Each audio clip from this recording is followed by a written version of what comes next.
정부의 합법적인 권력은 피지배자의 동의에서 나온다. 미국 건국의 아버지 토머스 제퍼슨의 말입니다. 이 방금 전에 발표된 속보죠. 이번에 미국에서 정말 믿기 힘든 뉴스가 나왔는데요. 전 세계 시장을 옥죄고 있었던 관세 전쟁의 족쇄가 드디어 풀려버린 엄청난 뉴스입니다. 바로 미국 연방 대법원이 도널드 트럼프 대통령의 국제비상경제권법 IEEPA 발동 관세에 대해서 대통령 권한을 넘어선 위법이다라고 판결한 소식인데요. 이게 미국 정치 뉴스 같지만 이거는 우리 자산시장에 커다란 족쇄 하나를 제거할 사건이다. 이렇게 보여지고 있어요. 오늘은 이번 판결의 본질과 파급 효과를 거시경제부터 암호화폐, XRP 리플까지도 하나의 흐름으로 풀어드려 보도록 하겠습니다. 먼저 IEEPA라는 법부터 쉽게 짚고 가도록 할게요. 이름부터 복잡한 국제비상경제권법, 한마디로 국가 비상사태 때 대통령한테 주어지는 마법 지팡이와도 같은 법입니다. 이 테러 조직이나 적대 국가가 미국을 위협할 때 이 미국 대통령이 해당 국가나 단체의 자금을 동결하고 무역을 차단하는 슈퍼파워를 주는 법인데요. 이 원래 같은 경우는 전쟁 상황용 무기인 건데 트럼프 대통령이 이 비상용 무기를 들고 나와가지고 우리가 무역 적자가 많으니까 비상사태다. 이러면서 동맹국들까지도 상대로 관세 폭탄을 터뜨리려고 했었던 겁니다. 비유 드리자면은 소방관용 소화기를 가져가지고 요리하다가 생긴 작은 불에 마구마구 뿌려대는 격이랄까요. 이 긴급 상황 도구를 일반 경제 문제에 갖다 쓴 건데요. 당연하게도 논란이 거셀 수밖에 없었고 미국 내부 기업들이랑 여러 가지 연방 주정부 차원에서 대통령이 의회의 세금부가 권한을 침해했다라면서 소송을 걸어왔습니다. 그리고 그 소송이 1년 가까이 이어졌었고 마침내 이번에 연방 대법원이 6대3 압도적인 의견 차이로서 트럼프 관세의 위헌 판결을 내린 겁니다. 이 비상사태 권한 같은 경우는 그렇게 무제한이 아니다라는 이런 판이셨었는데요. 대통령도 마음대로 전 세계에 세금을 매길 수 없다는 당연한 이치를 다시 한번 확인시킨 셈이겠죠. 이렇게 트럼프 행정부가 밀어붙였었던 글로벌 상호관세 정책은 완벽하게 무산이 됐고요. 그렇다면 이런 뉴스가 왜 이렇게 중요한지 하나씩 살펴보도록 할게요. 먼저 이번 판결로 어떤 위험이 해소됐는지 생각을 해봐야 되겠죠. 이 트럼프가 추진한 글로벌 관세 인상, 사실상 전 세계 무역전쟁 선포랑 다름이 없었습니다. 미국이 관세를 매기면 각 국가도 보복관세, 경제 냉전이 시작되는 시나리오였죠. 이렇게 가면 어떻게 될까요?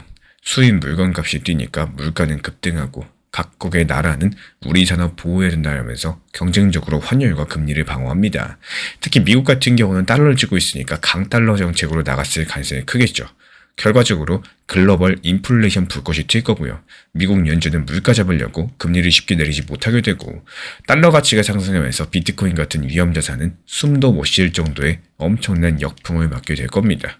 근데 이번에 미국 대법원이 이 시나리오에 쐐기를 박은 거죠. 더 정확하게는 법적으로 원천 봉쇄를 해버린 건데요. 대통령님, 그거는 의회 권한입니다. 이렇게 못을 박은 겁니다. 이 시장 입장에서 봤을 때 상당히 큰 불확실성 하나가 제거된 상황인 건데 언제 폭우가 쏟아질지 몰라가지고 움츠리고 있었던 상황에서 먹구름 하나가 완벽하게 거친 격이랄까요. 이 관세라는 거대한 세금 폭탄이 사라지면은 일단 물가 상승 압력이 완화될 거고 실제로 미국의 최근 물가 상승률 추이를 보면은 한참 관세 분쟁이 격화되는 작년 9월 이 소비자 물가가 3%를 넘었었다가 연말에 잠시 2%대 후반으로 내려왔었지만요. 아직까지 연준 목표치 그 이상이었습니다. 이 관세 부담이 이어졌다면 물가가 다시 상승할 위험이 있었는데 그 불씨를 이번에 제대로 밟아가지고 끈 셈이 될 수가 있겠죠. 인플레이션 압박이 줄어들면요. 연준 측에서도 한시름 덜 수가 있습니다. 이 경기만 나빠지면 이제는 금리 인하 카드를 꺼낼 여유가 생긴다는 뜻인 건데 반대로 관세 걱정이 계속 있었다면 연준이 꿈쩍도 못했을 겁니다. 여기에 한 개 더 중요했던 포인트, 바로 강달러 압력인데요. 아시는 것처럼 달러 가치랑 비트코인 가격은 대체로 반대로 움직이는 경향이 있습니다. 이 트럼프 관세로 미국이 무역전쟁을 벌이면 안전자산 선호랑 미국 정부 정책 영향으로 인해서 달러가 강세를 띠게 될 거고 이런 것들이 비트코인은 당연히 악재라고 볼 수가 있겠죠. 그런데 관세 리스크 해소로서 달러를 굳이 강하게 만들 필요가 없어졌습니다. 실제로 뉴스 직후의 외환시장에서는 달러 인덱스 변화를 봤을 때 큰 방향성이 없이 안정된 모습을 보여주고 있는데요. 이 강달러 모드로의 쏠림들이 일단 진정이 된 건데 강달러 압력 해소가 곧 암호화폐 시장에는 호재가 될 겁니다. 이 시장의 순풍이 한 가지 열렸다. 이렇게 볼 수가 있겠죠. 그리고 또 하나 짚고 싶은 거는 시스템에 대한 신뢰 부분입니다. 이번 사건을 보면서 전 세계 투자자들이 이 미국이라는 시스템의 안전장치를 다시 한번 봤다라고 생각을 하는데요. 요즘에 글로벌 투자자들이 미국에 대해서 가장 불안해하는 것은 정치적인 리스크였습니다. 지도자 한 명이 갑작스럽게 돌발적인 결정으로 인해서 시장을 뒤흔드는 일이 생길까봐 걱정했었던 거죠. 근데 이번에 사법부가 행정부의 폭주를 제어하는 모습들을 보여주면서 미국은 이 최소한 견제 장치는 작동이 되는구나 이렇게 느꼈겠죠. 이게 왜 중요하냐? 예측 불가능성은 투자자들의 적이기 때문입니다. 차라리 나쁜 정책이라도 예측 가능하면 대비를 하는데 뜬금없는 변수든 헤지펀드든 연기금이든 가장 싫어합니다. 이번 판결로 미국 정책이 최소한의 선을 넘으면 제동이 걸린다는 신호가 서구 자본시장 전체에 퍼졌다. 이렇게 볼 수가 있겠는데요. 이 법치에 대한 신뢰 회복들, 이거 돈의 흐름에 상당히 중요할 수밖에 없는 거고 이 법이 시장을 지켜줬다는 느낌 말이죠. 정리드리자면은 이 정치 뉴스 한 줄이 사실 경제의 족쇄를 풀어준 사건입니다. 그래서 이번 시장이 정치 권력 뉴스 이상으로 크게 반응하고 있는 상황이에요. 그런데 이렇게 구조적으로 봤을 때 호재인데 왜 발표 직후에 암호화폐 시장은 급락을 했을까요? 많은 분들께서 궁금해하실 겁니다. 이 뉴스 보고 차트를 보니까 오히려 뚝 떨어졌으니까 이거 혹시나 악재 아닌가 이렇게 생각하실 수가 있는데 이건 단기 충격과 기술적인 요인이 섞인 결과였습니다. 먼저 시장은 항상 소문에 사서 뉴스에 판다는 말이 있죠. 이미 많은 투자자가 대법원이 관세 막아줄 거야 이렇게 기대감을 가지고 포지션을 잡고 있었는데 실제로 며칠 전부터 비트코인이 살금살금 상승하면서 67,000달러 선까지 회복이 됐었죠. 근데 뉴스가 현실이 되면서 단기 차익 실현 매물들이 나온 겁니다. 일종의 재료 소멸 효과였는데 그리고 동시에 알고리즘 매매, 파생산분 포지션 같은 이런 기술적인 요인들이 작용을 했습니다. 이 큰 거시 뉴스가 터지면요 자동스럽게 이 프로그램들이 일단 달러 매수, 위험자산 매도 이렇게 반응하는 경우도 많고 이번에도 발표 직후에 달러 가치가 순간적인 강세를 보였었고요. 비트코인 선물 시장에서는 일제히 매도가 나오면서 가격이 빠졌습니다.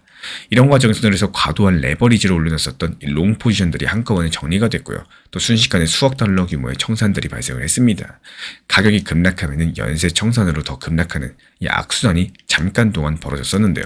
하지만 이건 어디까지나 분봉상의 단기 충격파였던 거고 중요한 건 그 이유겠죠. 이 과열된 포지션이 청산되고 나면은 시장은 오히려 더 건강한 상태로 리셋이 됩니다. 그래서 실제 데이터를 살펴봤더니 온체인상으로 봤을 때 1년 이상 중장기 보유된 비트코인 비율이 59%로서 역대 최고 수준인데 이번 급락 와중에도 큰 변화가 없었습니다. 이게 무슨 말일까요? 이 중장기 보유자들은 꿈쩍도 안 했다는 뜻이겠죠. 매도한 사람들은 단타 세력과 알고리즘, 털린 사람들은 고 레버리지 투기 세력이었다는 분석들이 가능한 거고 실제 시장의 코어, 핵심 중장기 투자층은 이번 이슈를 악재로 보지 않았다는 겁니다. 거꾸로 단기 충격 덕분에 레버리지 과열이 식었다는 점에서 이제 아래 위험이 줄어든 상태가 됐겠죠. 흔히 하락장 겪고 나면 가벼워졌다 이런 식의 표현이 나오는데 지금이 딱 그런 상황입니다. 그러니까 큰 그림에서 보면 긍정적인 순풍이 남은 거고 관세 공포라는 족쇄는 풀렸고 인플레 부담도 덜었고 시장 예상대로 일이 처리되면서 신뢰도 확인됐고 반대로 부정적인 쪽은 단기 변동성뿐이었죠. 결국에 시장은 본질을 따라갑니다. 그래서 저는 이번 이슈를 정치가 경제 족쇄를 풀어준 사건이다 이렇게 바라보고 있는 거예요. 이제 암호화폐 시장 전체를 조금 더 들여다보겠습니다. 앞서가지고 달러 말씀을 드렸는데 이번 판결로 달러 강세 압력 원화는 특히 비트코인한테 상당히 중요합니다. 이 비트코인은 요새 스스로 디지털 금 이미지도 얻고 있지만요. 또 동시에 유동성에 민감한 성장자산 측면도 상당히 강력합니다. 금리랑 유동성에 따라서 움직이는 기술주 같은 성격이 있다라는 거죠. 이 트레이더들이 요즘에 비트코인 매매할 때 미국 금리 선물 시장 예상이라거나 연준 스케줄을 꼭 본다라고 해요. 연준이 언제 금리 내릴지, 유동성 언제 풀릴지 이런 것들인데 앞서가지고 관세 얘기하면서 금리 인하 명분이 생긴다고 했는데 실제로 이 판결 직후에 시카고 연방 금리 선물 자료를 보면은 올해 말에 금리 인하 확률이 상승한 것으로 나와주고 있습니다. 즉 연준이 옛날보다 빨리 완화로 돌 가능성이 커졌다라는 거. 이런 기대감들은 당연히 비트코인에는 호재라고 볼 수가 있겠죠. 아직까지 숫자로서는 큰 변화가 보이지 않더라도요. 시장 참가자들의 포지셔닝과 심리에는 미묘한 변화가 시작이 됩니다. 이제 최악은 아니겠지. 이런 생각들 말이죠. 알트코인들도 마찬가지로 리스크 선호 환경 개선의 수혜를 입겠습니다. 다만 여기서 한 가지, 이 트럼프 대통령의 대응은 변수로 남아있겠죠. 혹시라도 트럼프 행정부가 대법원 판결을 받아들이지 않으면서 또 다른 방식의 무역 압박을 시도한다. 예를 들어가지고 긴급 수입 제한 조치나 환율 조작국 지정 같은 이런 우회 공격을 한다면은 시장은 다시 한번 또 출렁이게 될 겁니다. 하지만 일단 이번 판결로 관세 카드는 막혔으니까 설령 다른 조치를 하더라도 효과나 파급은 제한적일 것이다라는 분석이 나와주고 있어요. 그렇다면 리플 XRP는 어떨까요? 이번 이슈도 마찬가지입니다. 이 글로벌 무역 환경 안정은 장기적으로 국제 송금과 결제 인프라 혁신에 상당히 유리한 토대가 됩니다. 무역 전쟁이 한창이면은 각 국가가 결제망을 따로 구축을 하고 달러 패권에 도전하기 위해서 분열되겠지만요. 이 지금은 협력을 모색할 분위기로 선회할 수가 있습니다. 이럴 때 표준화된 디지털 결제 인프라가 각광을 받을 수 있는 거고, 대표적인 게 바로 ISO 20022라는 새로운 국제 송금 메시지 표준인데요. 2025년을 전후해서 이 전 세계 은행들이 이 표준으로 전환 중에 있고, 리플의 리플렛이나 리플레저 같은 이런 기반 솔루션들이 ISO 2002랑 호환되는 구조를 갖추고 있습니다. 이 전통 금융망과의 연결을 목표로 하고 있는 상황인데, 국제 협조 분위기가 조성되어야지만 이런 새로운 금융기술 도입도 속도가 날 수가 있습니다. 그런 점에서 이번 무역 갈등 완화가 리플 XRP가 활약할 수 있는 무대를 넓혀주는 간접적인 효과가 있다, 이렇게 볼 수가 있는데요. 그리고 또 한 가지는 리플 RLUSD 스테이블 코인을 예치하면은 미국 부동산 담보대출 같은 이 실물자산에 투자하는 고정이자를 지급해주는 프로토콜이 나왔습니다. 쉽게 말씀드려가지고 달러를 토큰으로 바꿔서 블록체인에 넣으면은 부동산이나 채권 투자로 이자를 돌려주는 구조인데요. 이 실험이 시작되자마자 72시간 만에 100만 달러 규모 예치가 모였다고 해요. 물론 아직까지는 작은 규모지만요. XRP 생태계가 점점 더 이 전통 금융과 연결고리를 만드는 모습이죠.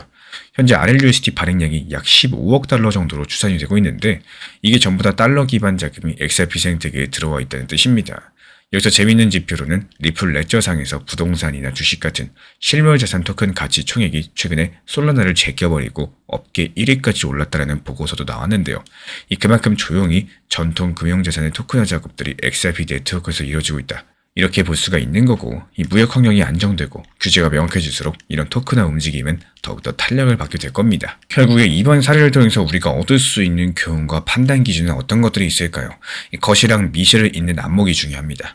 암호화폐 투자라고 해서 코인 뉴스, 기술 호재만 볼 게 아니라 이제는 연준, 물가, 국제 정세 뉴스까지도 챙겨봐야 되는 시대가 됐어요. 트럼프 관세 뉴스 한 줄이 내 코인 계좌에 직격탄을 줄 수 있다는 걸 경험하셨기 때문에 앞으로도 비슷합니다. 정부 예산 교착, 부채 한도 협상, 국제 분쟁, 이런 것들이 전부 다 연결이 될 거고, 뉴스를 보실 때 이게 인플레이션에 어떤 영향인가, 유동성을 조일까 풀까, 이렇게 자꾸 한번 연습을 해보세요. 지금 시작은 인플레는 악재, 유동성 풀리는 것들은 호재, 이런 구조가 뚜렷합니다. 이번 판결도 인플레 족쇄를 풀었다는 점에서 당연히 호재겠고요. 그러니까 앞으로 비슷한 정책 뉴스가 나오면은 그게 물가랑 유동성에 미칠 파급 효과부터 따져보는 습관들을 들여보셔야겠죠. 이게 가장 중요한 판단 기준이 되어줄 겁니다. 이어서 현금과 리스크 관리입니다. 이 시장이 좋을 때 풀베팅하고 레버리지 확 올리는 건 쉽겠지만요. 안 좋을 때 생존하려면 항상 안전마진을 남겨두셔야 돼요. 이번처럼 예상 못한 이슈로서 급등나기와도 현금 비중이 있고 분할로 들어갈 여력이 있는 사람들은 기회로 활용이 됩니다. 하지만 또 풀로 들어가 있고 B까지 돼 있었다면 또 패닉에 휘말리거나 청산당하겠죠. 똑같은 뉴스에서도 대응이 달라지는 것은 포지션 관리의 차이인 거고, 그러니까 항상 내 포트폴리오가 갑작스런 폭풍에도 견딜 수 있게 점검을 할 줄 아셔야 됩니다. 이어서 세 번째로는 흔들리지 않는 원칙입니다. 투자하다 보면 매일매일 새로운 이야기가 쏟아지죠. 어떤 날은 이코노미스트가 연준이 금리 안 내릴 거다 겁주고, 어떤 날은 또 달러 망한다, 극단적인 시나리오도 나오고, 근데 중요한 거는 자기만의 원칙과 기준을 세워놓는 겁니다. 제가 아까 말씀드린 인플레이션 유동성을 핵심 키워드로 잡고 있는데요. 그래서 관세 판결 뉴스도 그 프레임으로 해석을 했고요. 우리 구독자분들도 본인만의 판단 기준 문책을 하나하나 만들어 보세요. 이러이러한 조건이면은 내 자산 비중을 조절한다, 이런 문장들, 예를 들어가지고 이 전 세계 유동성이 늘어날 때는 위험자산 비중을 늘리고 유동성이 줄어들 때는 방어적으로 간다, 이런 식이겠죠. 오늘 사례를 통해 가지고 한 가지 힌트를 드리자면은 이 정책 뉴스는 그 자체로 사고 팔지 말고요. 물가랑 돈줄에 미칠 영향력을 한 번 더 따져본다, 이런 원칙들을 권장을 드립니다. 이게 제가 이번 영상을 통해서 우리 구독자분들에게 반드시 전달드리고 싶은 판단 기준이에요. 지금 시장이 하락했다고 해서 내가 끝낼 게 아니라면 결국에 차이를 만드는 거는 그 사이에서의 나의 대응입니다. 그게 리플이든 비트가 됐든 시장이 조금 하락했다라고 해가지고 그게 모든 것의 끝은 아니겠죠. 당장 급하게 현금이 필요한 상황도 아니고, 만약에 전부 정리하고 시장을 떠나실 게 아니라면은 이번 하락 자체가 곧 내 투자 인생의 종료를 의미하는 것들은 아니다라는 말씀을 드려요. 근데 가격이 하락하기 시작하면 괜히 혼자 걱정이 커지죠. 아직까지 오지도 않은 미래에 대해서 미리 불안해하면서 이 생각이 점점 더 부정적으로 흘러가기가 쉽습니다. 하지만 시장은 원래 상승과 하락을 반복하는 구조라는 거. 예를 들어서 리플 XRP가 과거에 4,900원까지 상승을 했다가 180원대까지 크게 하락한 적이 있었습니다. 그 당시에는 이제 끝났다는 말이 넘쳐났었지만은 수년이라는 시간이 지나면서 다시 한번 또 회복 흐름이라는 것들을 만들어낸 적이 있었죠. 이 사례가 말해주는 건 딱 한 가지입니다. 이 시장은 생각보다도 오래 걸릴 뿐인 거지 완전히 끝나는 경우는 생각보다 많지가 않다라는 겁니다. 물론 모든 자산들이 반드시 회복한다고 단정할 수는 없겠습니다. 하지만 더더욱 중요한 거는 이 막연하게 믿음이 아니라 현실적인 대응입니다. 하락이 왔을 때 비중을 줄일 것인지, 현금 비중을 미리 확보를 할 것인지, 분할로서 추가 매수를 할 것인지, 아니면 관망을 할 것인지, 이런 선택들이 몇 년 뒤에 결과를 완전히 다르게 만들 수가 있는데요. 하락에 대해서는 내가 통제할 수가 없어요. 하지만 하락 속에서의 나의 행동들은 통제가 가능합니다. 결국 회복이 오느냐보다도 더 중요한 건요. 그 회복이 올 때까지 내가 살아남아 있는지 여부겠죠. 그 생존을 결정하는 것들은 이 하락 구간에서의 차분한 대응이 가장 중요하다는 말씀을 드리고 싶어요. 현재 제가 안내드리고 있는 정보방 입장에 대해서 관심이 있으신 분들이 최근에 많아지셨습니다. 간단하게 한번 설명드려보도록 하겠습니다. 먼저 항상 무슨 일이 있어도 업비트, 빗썸, 현물 매매로서만 안내드리고 있기 때문에 원칙 매매를 잘 활용하시는 것들을 추천을 드려요. 이 세 가지 방으로서 안내를 드리고 있는데요. 첫 번째로 가장 구독자분들께서 관심 있어 하시는 리플 전용방입니다. 리플 전용방에서는 말 그대로 리플에 대해서 집중적으로 단기 고점과 저점, 그리고 장기적인 관점에 대한 타점과 리플에 대한 시장 브리핑을 안내드리는 방이고요. 이 리플 전용방에서 안내드리고 있는 정보방 타점으로 단기 고점과 단기 저점에 대한 타점을 활용을 하시되 신경 쓰는 매매가 아니라 목표가에 미리 걸어놓고 미국 시장이 활발한 새벽 시간대 혹은 업무 시간대도 신경 안 쓰면서 수익 실현과 저점 추가 매수 타점을 활용하는 방향으로서 안내 도움 드리고 있어요. 리플에 무조건 장기적으로만 보는 게 아니라 메인 비중은 장기적으로 보유하시되 일부 비중은 단기 고점과 저점을 살려가면서 비중과 수량을 늘려나가고 평균 단가를 낮추는 전략으로서 운영하시는 것들을 항상 추천을 드립니다. 그리고 두 번째로 단기 타점의 종합방입니다. 리플을 몰빵으로 장기적으로만 보유하다 보면 결국에 시장의 흐름을 놓치게 되기 때문에 적당한 알트코인들을 비중을 활용하시면서 적극적으로 투자 전략으로 살려나가는 게 정말 중요합니다. 예를 들어 가지고 좋은 엔진의 리플 코인을 보유했으면 그 엔진이 잘 활용될 수 있도록 좋은 기름과 엔진 오일의 역할이라고 생각을 하시면 되는 거예요. 안내드리고 있는 단기 타점의 목표 타점, 성향은 말 그대로 단기적으로만 접근하시는 걸 항상 추천을 드리고 있습니다. 간혹 지금 시장이 안 좋은 단기적인 알트코인이 가능하냐 이렇게 생각하시는 분들도 계신데요. 지금 시장에서 단기 타점이 불안하다라고 느끼시거나 알트코인을 공략하는 게 맞나 이렇게 생각하시는 가장 큰 이유 중에 하나는 시장의 테마에 맞는 코인이 아니라 이미 급등이 나왔거나 주목을 받고 있지 못한 코인들을 공략을 하거나 혹은 목표 타점이 비정상적으로 높거나 혹은 순간적으로 움직임이 나올 수 있는 단기 고점의 타점을 찾지 못해서라고 생각을 해요.